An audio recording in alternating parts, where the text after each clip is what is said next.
Pessoal, professora Ivânia de volta falando de proteína. Hoje nós vamos basicamente fechar as proteínas. Proteínas com função de enzima, catalisadores. O que é catalisador, professora Ivânia? Catalisador é uma substância que acelera a velocidade da reação sem aumentar a energia de ativação, ou seja, vai ficar mais rápido sem aumentar o gasto de energia. Ok, galera? Então agora, por isso que ela é uma catalisadora, ela é um acelerador. Às vezes aquela reação até aconteceria, mas sem a enzima ela é muito mais lenta. Com a enzima ela é muito mais rápida.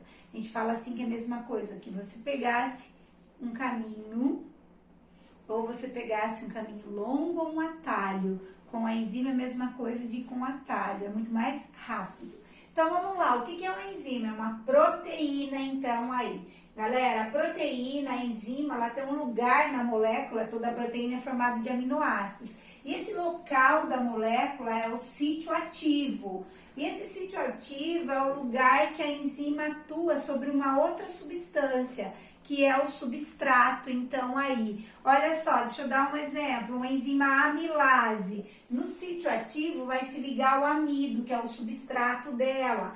Então, o sítio ativo é o lugar onde a enzima tem a capacidade de se ligar com o substrato.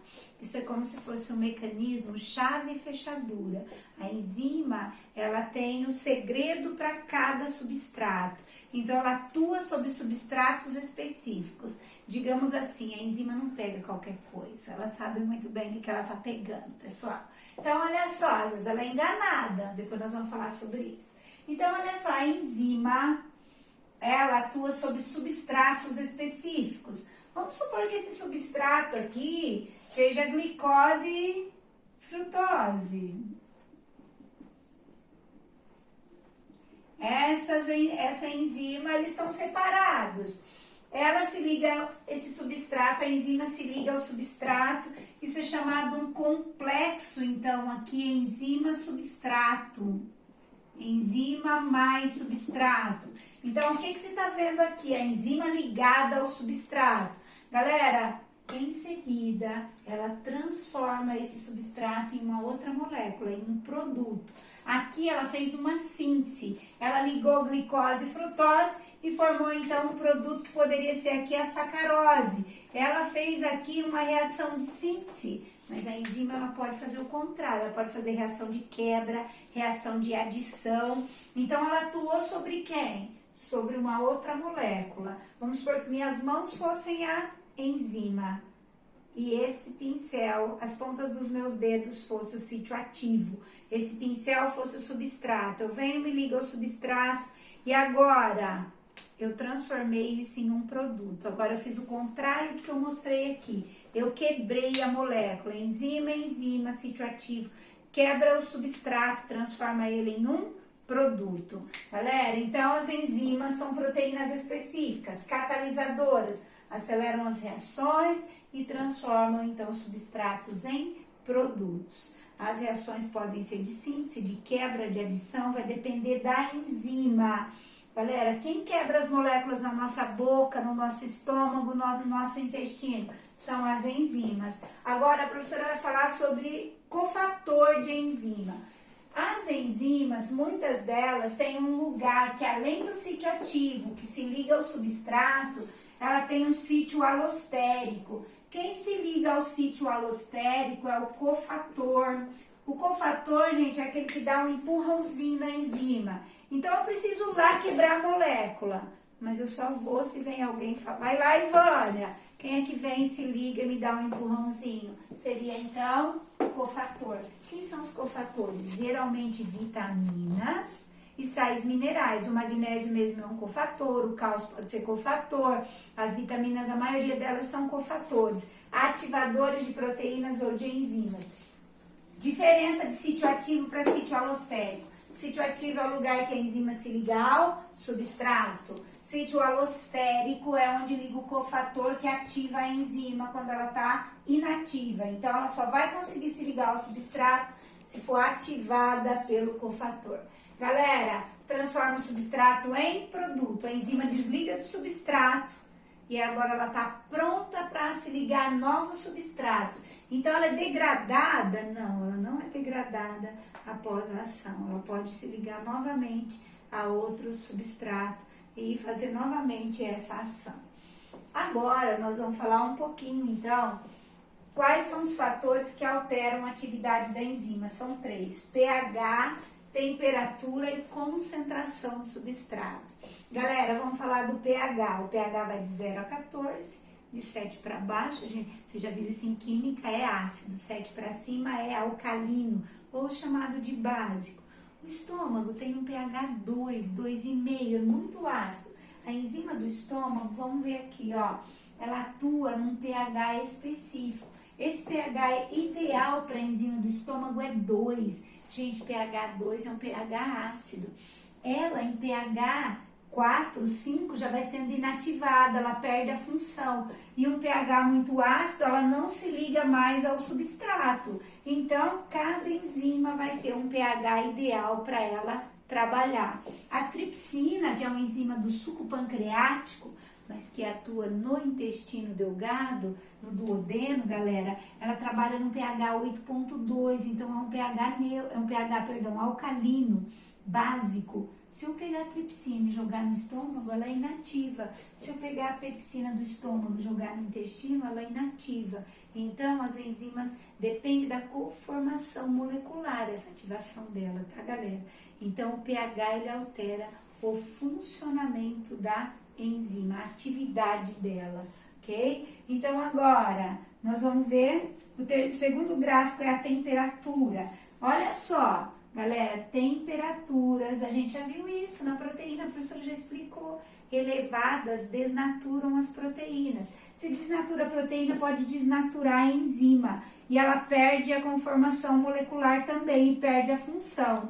Então, às vezes, eu vou aquecendo a proteína, ela vai ativando. Só que quando eu chego numa temperatura muito alta, ela desnatura. Se desnatura, perde a conformação, perde a função. Galera, vale lembrar que isso varia muito de enzima para enzima. Existem enzimas que suportam elevadas temperaturas, que são ali ativadas em temperaturas elevadas. Uma delas é a TAC polimerase, que replica o DNA em laboratório. Então, aí, ela suporta temperaturas elevadas. Ela é tirada das árqueas. São seres procariontes, então as árqueas do domínio das árqueas, né? São seres aí que vivem em lugares inóspitos, e as árqueas, a TAC, então, polimerase, é uma enzima extraída de uma árquea, e elas vivem nas fontes termais, por isso que elas suportam altas temperaturas. Então, isso varia bastante, né, de espécie para espécie, de enzima para enzima. Agora, essa é basicamente uma enzima no nosso corpo, quando que ela realmente desnatura. Agora, nós vamos por último, qual o último fator? Então, a enzima varia com o pH, a atividade da enzima, com a temperatura e com a concentração do substrato. Acompanhem comigo. A comida está chegando no estômago. As enzimas vão e se ligam a esse alimento, ao substrato, aí a proteína, e vão começar a quebrar. Só que chega um determinado momento que todas elas já estão com o sítio ativo ligados aos substratos. Então, a atividade delas vai permanecer constante. Então, se eu tenho uma enzima, ela vai recebendo substrato, duas enzimas vai recebendo substrato, elas vão acelerando a velocidade da reação, até que chega uma hora que elas estão saturadas de substrato. Todas elas já estão ligadas aos substratos. Tem como aumentar a velocidade da reação? Não. Por isso, galera, quando você come no domingo aquela macarronada, né? Frango assado da casa da avó. Aí, galera, olha só, depois do almoço você fica até passando mal. Por quê?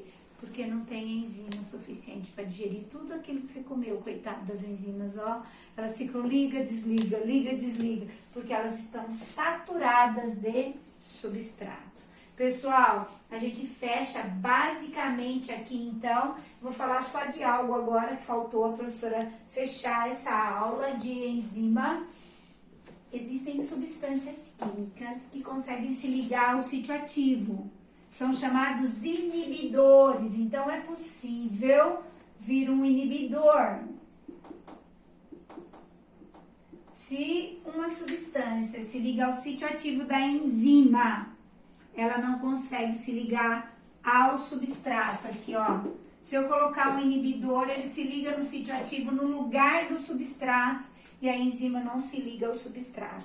Existem alguns antibióticos, como por exemplo sulfa. A sulfa é um antibiótico que ele se liga no sítio ativo da enzima da bactéria, e aí a bactéria não consegue mais se reproduzir. Se ela não consegue, ele inativa as enzimas de reprodução bacteriana, por isso que ele é usado como um antibiótico, né? Ele não deixa mais a bactéria se replicar, ele, né, altera o sítio ativo da enzima da bactéria. Galera, talvez a gente conseguisse fazer isso também com enzimas que ajudam a replicar o material genético dos vírus, por exemplo. Um bloqueador de enzimas que replicam o material genético. Aí, então, galera, a gente chama de inibidores de sítio ativo, tá? Ele pode se ligar, na verdade, tem que ser aqui no começo. O inibidor se liga no sítio ativo, no lugar do substrato. A enzima não se liga ao substrato e não exerce a sua função. Pessoal, beleza?